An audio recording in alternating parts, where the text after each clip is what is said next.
Wednesday, the 13th day of September 2023. Welcome to Primetime News right here on Kutv. A day like this last year, President William Ruto was sworn in as the 5th President of the Republic of Kenya at Kasarani International Stadium in Nairobi. The President took the oath of office in a swearing-in process led by the judiciary. Tonight, we focus on the journey of the Kenya Kwanza government since it took over power for the last 1 year. What are your views on the President's scorecard since it took over power in 2022, a day like this? This is what we will be focusing on tonight, as well as these other stories.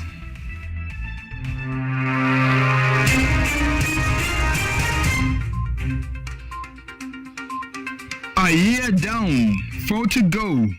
A mixture of hits and misses as Kenya Kwanza government marks 1 year anniversary.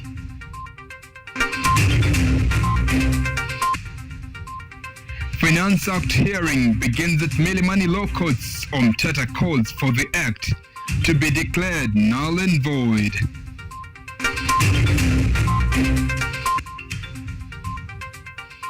Researchers, policymakers urge Kenyans to embrace indigenous foods.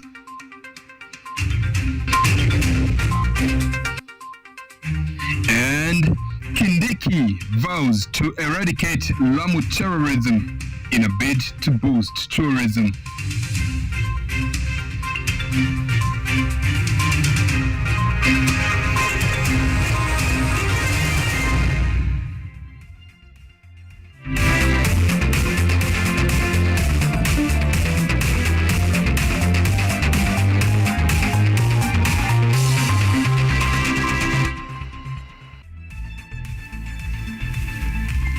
Sheila Kinyaga is a sign language interpreter tonight. My name is Joseph Kess. Remember, we are also live on YouTube at Kutv Kenya, and you can interact with us on the X app at Kutv_Kenya and at Kess Joseph Kenya.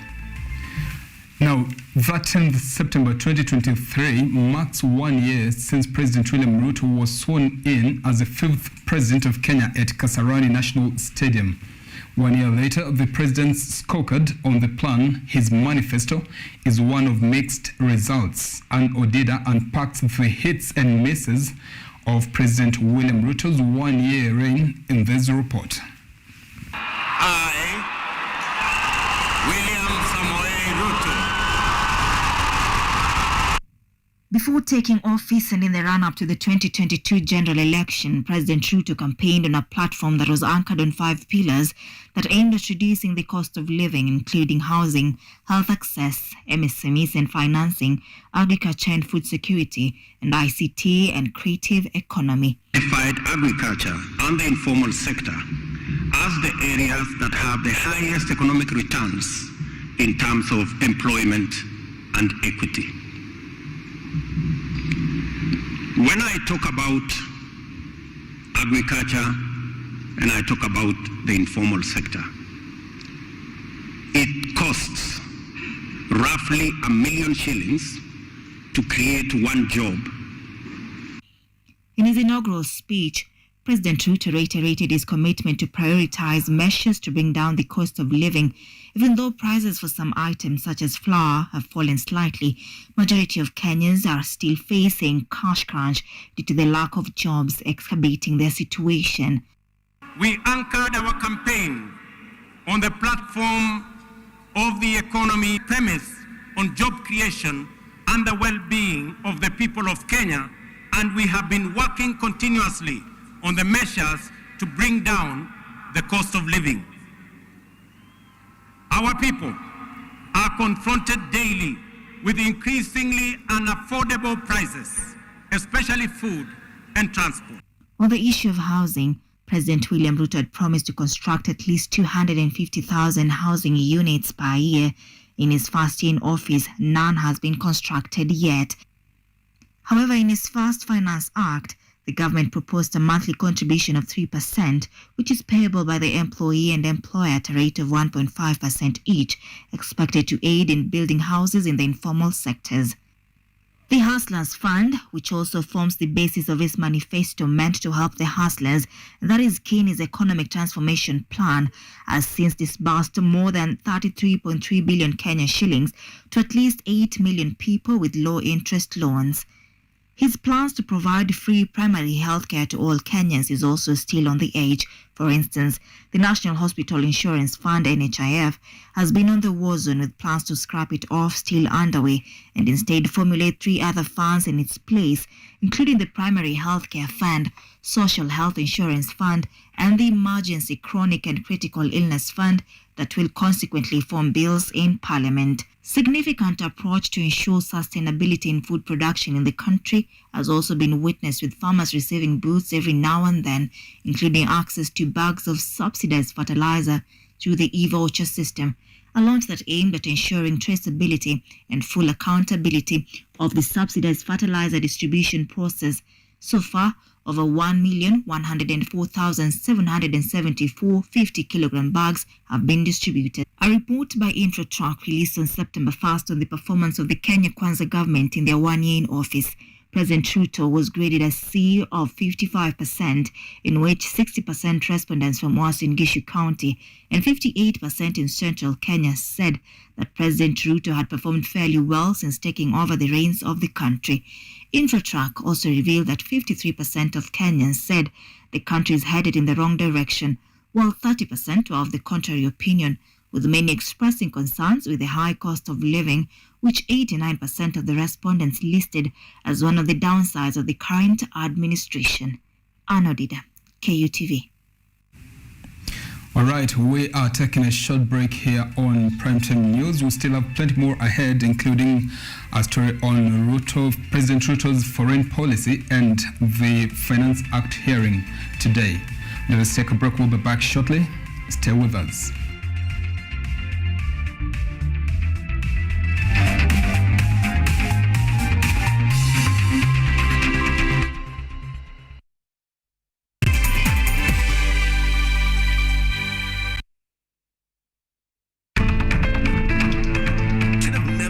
I don't know why we thought we would be so clever. Now everybody hates me. Not all of them, huh? Why can't I just be smart? Sure, we will run the hotel better than they ever did. I mean, what about their relationship? You do not feel bad about causing their divorce. It's evident Nambi has already been through a hell of a lot. Of course I am merciless.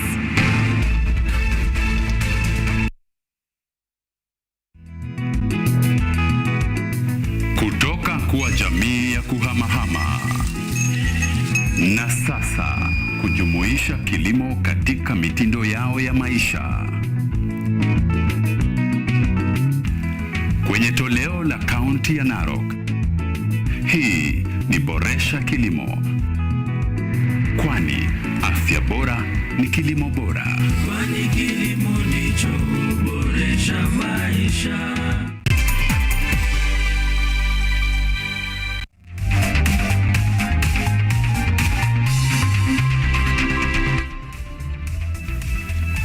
Right, welcome back to the broadcast. Now, 1 year in office, President William Ruto is already making bold moves on the international stage and cementing Kenya's legacy as an anchor state within the East Africa Community and African Union. Our political affairs reporter, Auma Evans, tracked back Ruto's 1 year foreign policy in office and filed the following report.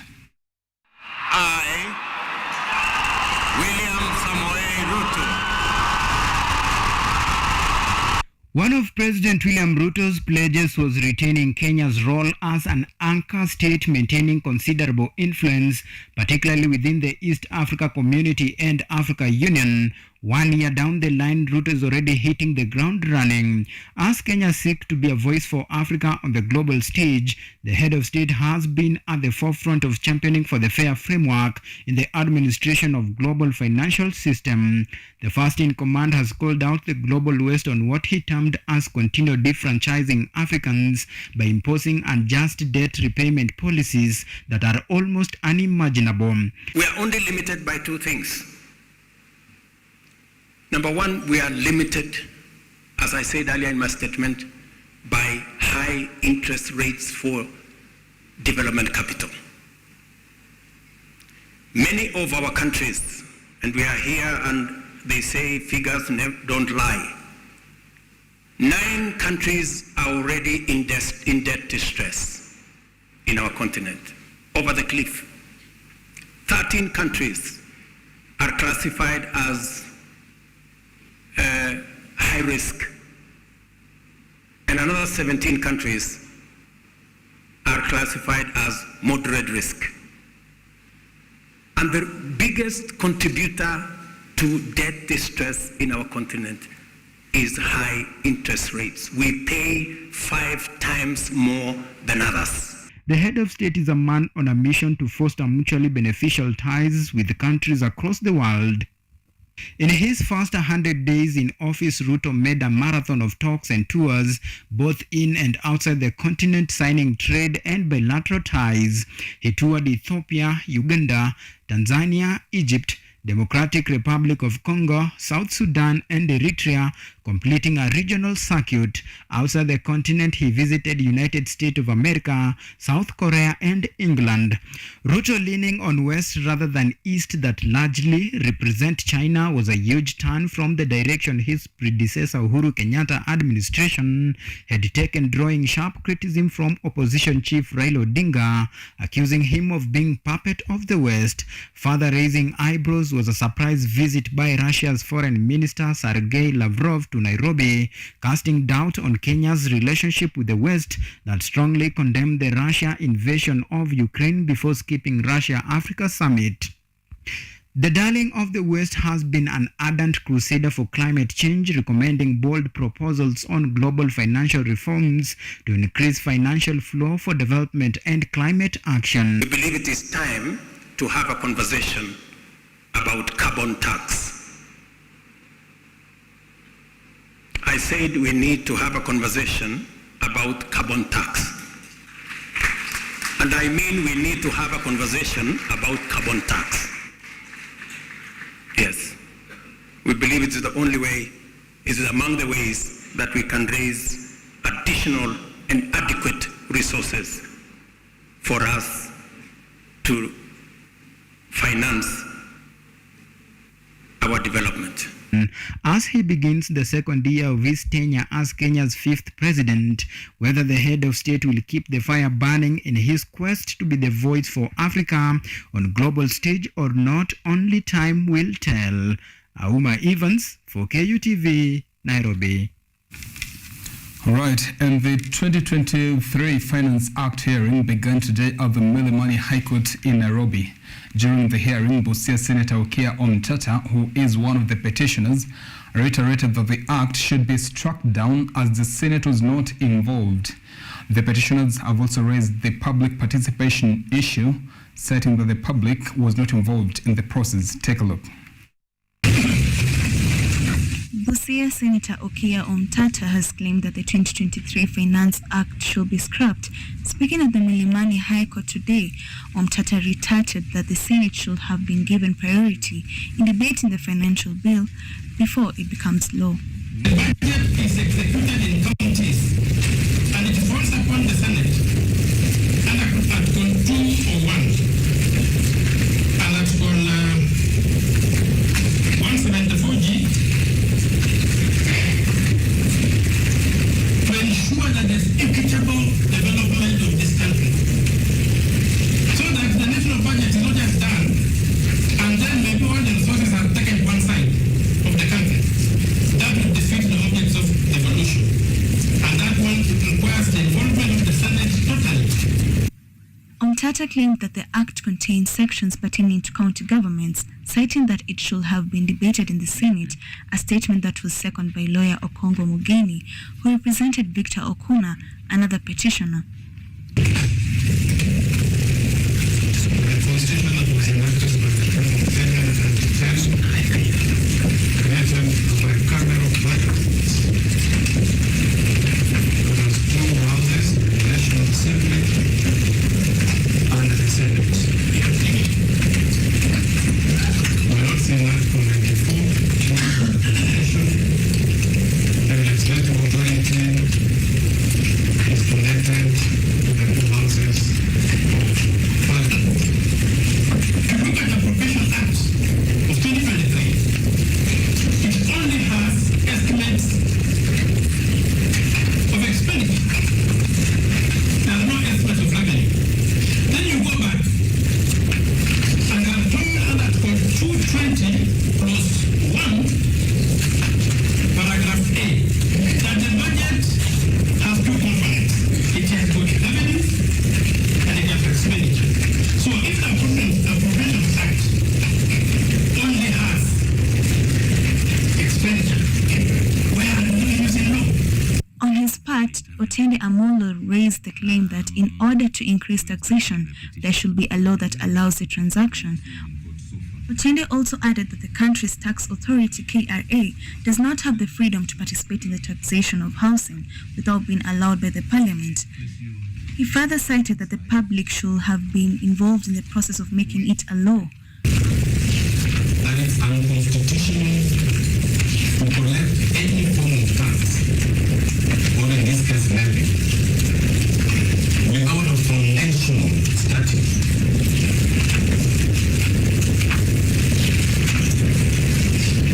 You would have to establish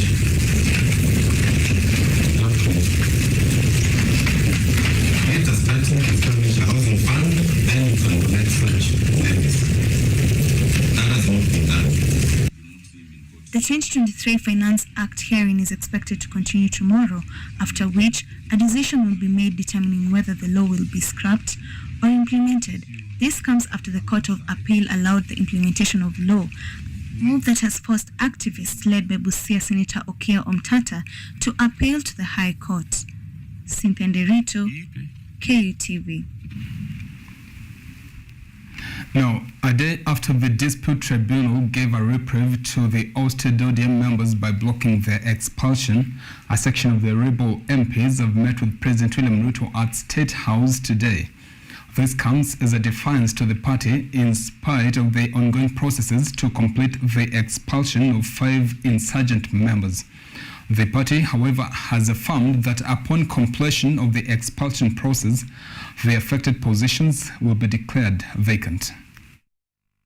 As the legal battle unfolds between the ODM party and ousted members, the party has maintained its resolute stance on the fate of expelled members consisting of 4 MPs and 1 senator. A day after the political party's dispute tribunal suspended the ouster of 3 members, a section of the expelled ODM members met with the president at State House today. However, the recent statement by the party has brushed off the hope of the ill-fated members reprieved by the tribunal, as the party now vowed to complete the expulsion process and declare their positions vacant. The firm assertions follows the suspension order by the political party's dispute tribunal, stopping the expulsion of 3 ODM members. However, ODM remains steadfast in its belief that the party's disciplinary actions were in line with the party's constitution. According to part of the party's constitution, membership can be terminated by a resolution passed by the National Executive Council and ratified by the National Governing Council, and by accepting an office, subscribing to or promoting activities of a political party or organization whose aims and objectives are in competition with or in conflict with those of ODM party. Part of the key agenda of the ongoing bipartisan talks is the party fidelity issues, where ODM has fronted categorical proposals requiring MPs to cross party lines after elections to seek fresh mandates from the electorate, and parties to be allowed to replace nominated MPs who cross party lines. Whether or not the legal discourse will be a lifeline for the rebels who have fallen out of favor with the ODM remains a big question, as the party reiterates that indiscipline within the party will not be tolerated. Joseph Oyomo, KUTV. And the national conversation on indigenous agri-food system involving policymakers and government officials kick-started today at the Windsor Hotel in Nairobi. The event, which was graced by State Department for Crop Development Principal Secretary Kelo Harsama, was aimed at exploring indigenous foods which are reported to have been neglected for some time. And according to keynote speakers, embracing indigenous foods will eradicate malnutrition and enhance food security. Edward Nyamu tells us more. As a way to address the scarce production of indigenous foods, policymakers and scientific researchers organized a dialogue forum to discuss effective approaches to improve the consumption and production of indigenous food. According to David Rogers, a representative of the United States Agency for International Development, it is important to strengthen the cultivation of these foods. He further added that the county and the national governments should unite to establish markets for these produces. We have made significant progress toward improving Kenyans' food security and nutritional status, but we still have a long way to go. Thousands of Kenyans are still suffering from the effects of malnutrition. Inclusive and sustainable growth is not only possible when key stakeholders such as donors, national and county governments, and the private sector collaborate to spur more significant development impact. Increasing the consumption of indigenous foods can improve nutrition, enhance food security, improve smallholder farmer incomes, improve small and medium enterprise incomes. Kelo Harasama, a representative of Kenya Agriculture Ministry, urged modern generations to embrace the cultivation of these foods, making it clear that the country's growing population has significantly affected food insecurity in the country, and therefore urged researchers and policymakers to engage the private sector to improve productivity and efficiency. It is imperative that the national and county governments work hand in hand in order to ensure achievement of food and nutrition security. And that is why all the 47 counties were invited to contribute to this dialogue. In her statement, Dorothy Nyong'o, Kisumu governor's wife, stated that communities should be empowered in producing safe indigenous crops. Indigenous foods have the potential to improve the environmental sustainability by contributing to agro-biodiversity, strengthening climate resilience because of lower natural resources requirements compared to more commercial and intensively farmed crops. Faith Mungane, one of the partners in the conversation, has used creativity by using indigenous foods to make various kinds of drawing as a way of marketing them, and according to her, this will play a big factor in reviving the production. Apart from eating out of these cereals and everything, what else can it do? It gives us money. So my artwork, the way you can be able to see it, I'll collect even these natural flowers and work with them, because dry them and then they can be able to have the house decors done. Doesn't it look good? Yeah, it looks good. So in any case, when you admire it, of course you'll be able to pay. That money which I'm having, of course, I'm able to sustain myself. I'm able even to sustain somebody else who is working under me, because by the end of the day, I'm not going to work alone. The dialogue is set to end tomorrow, with the main aim being production of sustainable indigenous crops, and at the same time looking for ways to subsidy the cost of seed for indigenous crops. Edward Nyamu, KUTV. Right, thank you, Edward Nyamu, for that report. We are taking our second break here on Primetime News. We'll be back with more. Stay with us.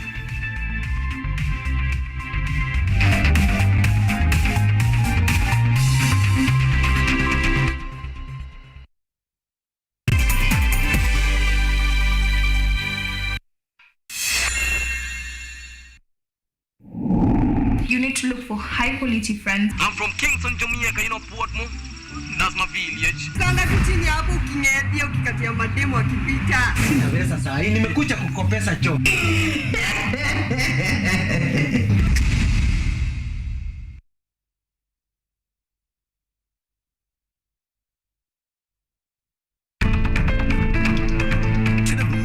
I don't know why we thought we would be so clever. Now everybody hates me. Not all of them, huh? Why can't I just be smart? Sure, we will run the hotel better than they ever did. I mean, what about their relationship? you do not feel bad about causing their divorce. It's evident Nambi has already been through a hell of a lot. Of course I am merciless.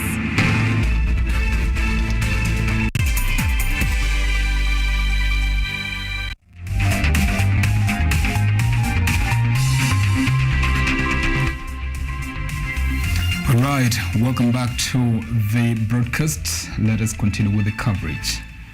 Now, while visiting Lamu East constituency, Interior Cabinet Secretary Professor Kutv has affirmed that his ministry will end terrorism in Lamu in a bid to revive tourism in the coastal county. Kindiki has promised construction of 6 roads that will improve security operations alongside construction of a cut line or border that will separate Boni Forest from human habitation in the area. He has, however, issued a stern warning to politicians, saying those attacking security apparatus and politicizing security issues in Lamu will be dealt with. Kindiki, who was in the company of Lamu Governor Isati Mami, was speaking at a security baraza at Faza in Pate Island after opening Lamu East Sub-County headquarters. His tour comes after at least 8 Kenya Defence Forces officers were injured on Sunday after their vehicle ran over an explosive in Bore, a few weeks after 2 people were killed and 9 houses were torched in Salama village on August 22nd.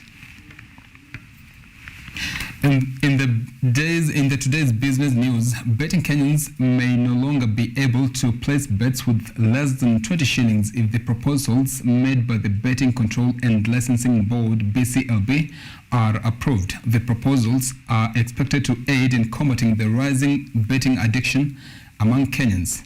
Additionally, the government intends to increase the value-added tax levied on alcohol and tobacco products to 18% in alignment with rates in other African countries.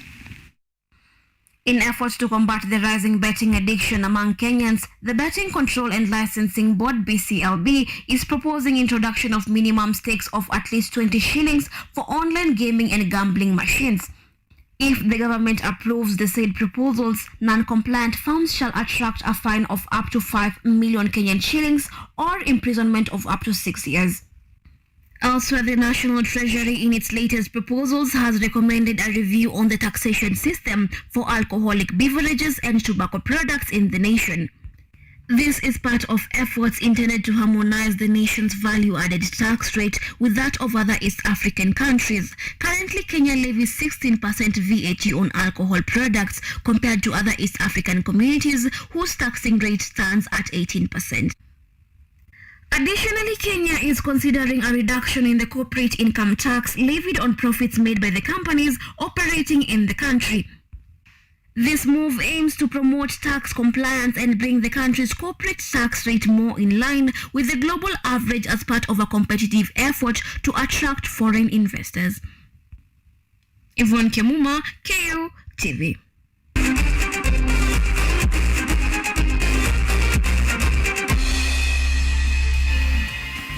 And on matters sports, Kenya Rugby Sevens head coach Kevin Wambua believes that Shujaa players have what it takes to seal an automatic slot in next year's Olympic Games in Paris, France, while naming the 12-man squad that will play at the Africa Rugby Cup that doubles up as the Olympic qualifiers.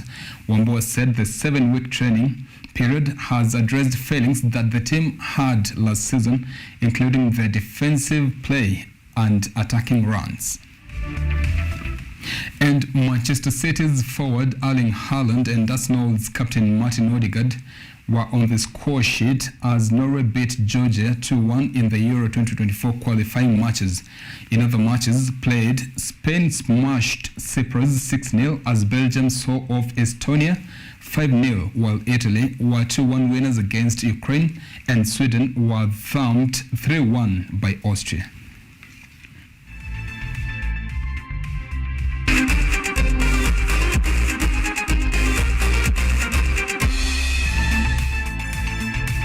All right, that brings us to the end of our primetime news tonight. Thank you so much for being a part of it. Our sign language interpreter has been Sheila Kinyaga. My name is Joseph Kez. Until we meet again next time, enjoy the rest of your weekend. Have a good night.